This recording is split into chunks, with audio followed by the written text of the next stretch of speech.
بسم اللہ الرحمن الرحیم۔ السلام علیکم۔ آنے والے تمام دوستوں کا میرے اس چینل پہ ویلکم ہے۔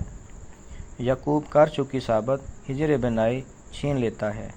سورہ یوسف کو احسن القصص کے نام سے بھی موسوم کیا جاتا ہے۔ اس سورہ کے مطالعے سے میرے اخذ کردہ چند چیزیں کا درجہ ذیل ہیں۔ جب حضرت یوسف علیہ السلام نے اپنے والد حضرت یعقوب علیہ السلام کو اپنے خواب کے بارے میں بتایا تو باپ نے بیٹے کو نصیحت کی کہ اس کا ذکر اپنے بھائیوں سے نہ کرنا، یہ نہ ہو کہ وہ تمہارے ساتھ کوئی چال چلیں۔ اس سے معلوم ہوتا ہے کہ ضروری نہیں اپنی ہر بات اپنے بہت قریبی رشتوں کو بتائی جائے، بلکہ جہاں ان کے دلوں میں وسوسے، حسد یا کسی بھی منفی رد عمل کا اندیشہ ہو تو ایسی ذاتی بات انہیں بالکل نہ بتائی جائے۔ جب حضرت یوسف علیہ السلام کے بھائیوں نے انہیں کنویں میں پھینک دیا اور واپس آ کر بہانہ اور جھوٹ گھڑا تو والد نے صرف اتنا کہا کہ میرے لیے صبر ہی بہتر ہے اور میں اللہ سے تمہاری ان باتوں پر مدد چاہتا ہوں۔ اس سے معلوم ہوا کہ کسی کی جھوٹی بات کو جانتے ہوئے بھی اسے زیادہ انگیج نہ کیا جائے اور اس چیز پر صبر اور استقامت کے ساتھ قائم رہتے ہوئے اپنی درخواست کو اللہ تعالیٰ کی بارگاہ میں پیش کر دیا جائے۔ جب حضرت یوسف علیہ السلام کو عزیز مصر کی بیوی نے ورگلایا تو انہیں اللہ کے برہان نے اس چال میں پھنسنے سے بچا لیا۔ اس سے معلوم ہوا کہ انسان حالات، واقعات اور دوسرے انسانوں کی نیت و اعمال کے ہاتھوں کتنا بھی مجبور و مقہور ہو، اللہ کی مدد سے وہ ہر طرح کے گھڑے میں گرنے سے بچ سکتا ہے۔ اس معاشرے کی ایلیٹ خواتین کی حرکات سے تنگ آ کر حضرت یوسف علیہ السلام نے اللہ تعالیٰ سے دعا کی کہ انہیں ایسی سرگرمی کی نسبت قید منظور ہے۔ اس سے پتہ چلتا ہے کہ گناہ کے امکانات سے دوری بے شک انسان کی زندگی کی بنیادی آزادیوں کو سلب کر لے، پھر بھی بہتر ہے۔ اس کا اندازہ ہمیں آج کی دنیا میں لاک ڈاؤن سے ہوا کہ جب بنی نوع انسان نے اپنی زندگی اور صحت کے لیے ملنا جلنا، ہاتھ ملانا، اکٹھے بیٹھنا، حتیٰ کہ گھروں سے باہر نکلنا بھی ترک کر دیا۔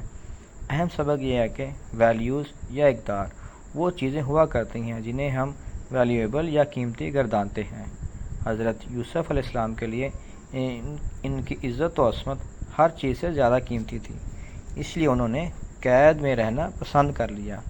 حضرت یوسف علیہ السلام نے جب دو ساتھی قیدیوں کو ان کے خوابوں کی تعبیر بتائی تو اس سے پہلے بہت خوبصورت انداز میں دین کی تبلیغ کی۔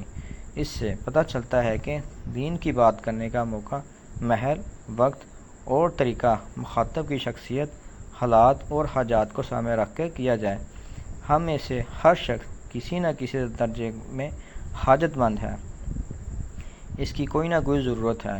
اس کو پورا کرتے ہوئے اسے نپے تلے اور بہترین الفاظ میں اللہ کی طرف بلایا جائے تو اس سے بہتر ہے کہ تبلیغ کے نام پر لمبی تقاریر کی جائیں۔ حضرت یوسف علیہ السلام نے شاہ مصر کو اس کے خواب کی تعبیر بتائی، جس میں 7 سال کے 2 پیریڈ تھے۔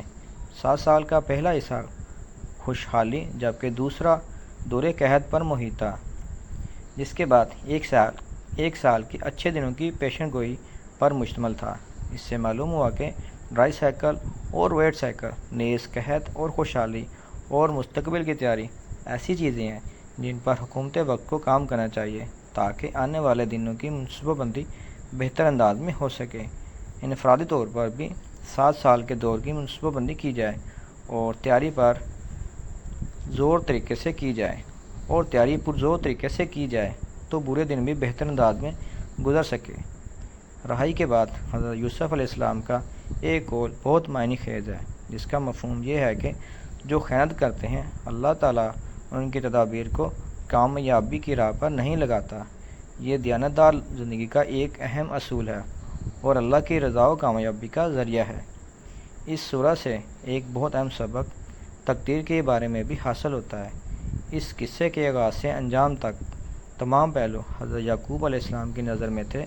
وہ اللہ کے برگزیدہ پیغمبر تھے اور ان تمام حکمتوں سے واقف تھے جو حضرت یوسف علیہ السلام کو درپیش مصائب میں پوشیدہ تھیں۔ اس کے ساتھ ساتھ وہ اپنے محبوب بیٹے پر گزرنے والی صعوبتوں سے بھی یقیناً واقف تھے۔ مگر کسی بھی مرحلے پر انہوں نے امید اور اللہ کے فضل و کرم کی آس کا دامن ہاتھ سے نہ چھوڑا، اور نہ ہی سچ جانتے ہوئے بھی اپنے بیٹوں کو کٹہرے میں کھڑا کیا، بلکہ پیش بینی اور تدبیر کو اپنا لاہ عمل بنایا۔ یہ ہمارے لیے سب سے اہم نقطہ ہے کہ تدبیر اور تقدیر کا باہمی رشتہ انسان کے دل کی ایمانی کیفیت اور حسن نیت ہے۔ اس سورہ کی جس آیت نے مجھے اس تقدیر و تدبیر کو سمجھنے میں مدد دی، اس کا ترجمہ یوں بنتا ہے: پھر یعقوب علیہ السلام نے کہا کہ میرے بچوں، مصر کے دارالسلطنت میں سب کے سب ایک دروازے سے داخل نہ ہونا، بلکہ مختلف دروازوں سے جانا، مگر میں اللہ کی مشیت سے تم کو نہیں بچا سکتا۔ حکم اللہ کے سوا کسی کا بھی نہیں چلتا، اسی پر میں نے بھروسہ کیا، اور جس کو بھی بھروسہ کرنا ہو اسی پر کرے۔ اور ہوا بھی یہی کہ جب وہ اپنے باپ کی ہدایت کے مطابق مختلف دروازوں سے شہر میں داخل ہوئے تو یہ تدبیر اللہ کی مشیت کے مقابلے میں ان کے کسی بھی کام نہ آ سکی۔ ہاں، بس یعقوب علیہ السلام کے دل میں ایک کھٹک تھی، اسے دور کرنے کے لیے اس نے اپنی سی ایک کوشش کر ڈالی۔ بے شک وہ ہماری دی ہوئی تعلیم سے صاحب علم تھا، مگر اکثر لوگ معاملے کی حقیقت کو جانتے نہیں ہیں۔ اس سے پتہ چلتا ہے کہ تدبیر تقدیر ہی کا ایک جز ہے۔ فرق یہ ہے کہ تدبیر ہمارے دل و دماغ کو تسلی دیتی ہے کہ ہم نے فلاں کوشش یا عمل کر لیا، اب اس اچھی کوشش یا نیک عمل کا نتیجہ اللہ کی مرضی سے مشروط ہے۔ یہ وہ نتیجہ ہے جو ہمارے حق میں بہتر ہے، بے شک ہم اسے مانیں یا نہ مانیں۔ سورہ یوسف ہمیں بتاتی ہے کہ ہمیں اس دنیا میں ہر صورت میں ایکسپوز ہونا ہے، ویسے تمام حالات کو جو ہمیں ناپسند ہوں، اور ویسے تمام لوگ جو ہمارے دشمن ہوں یا خود غرض ہوں، بددیانت اور بدنیت ہوں۔ اس کے ساتھ ساتھ ہمیں شیطان کے وسواس سے بھی بچنا ہے، اپنی عزت و عفت کا خیال رکھنا ہے، اپنے عزیز رشتوں کو پہچاننا اور گلے لگانا ہے، معاف کرنا ہے اور ان کی باتوں کو برداشت کرنا ہے۔ اللہ تعالی ہم سب کا حامی و ناصر ہو۔ اللہ تعالی ہمیں دین حق کی طرف چلنے کی توفیق عطا فرمائے، آمین۔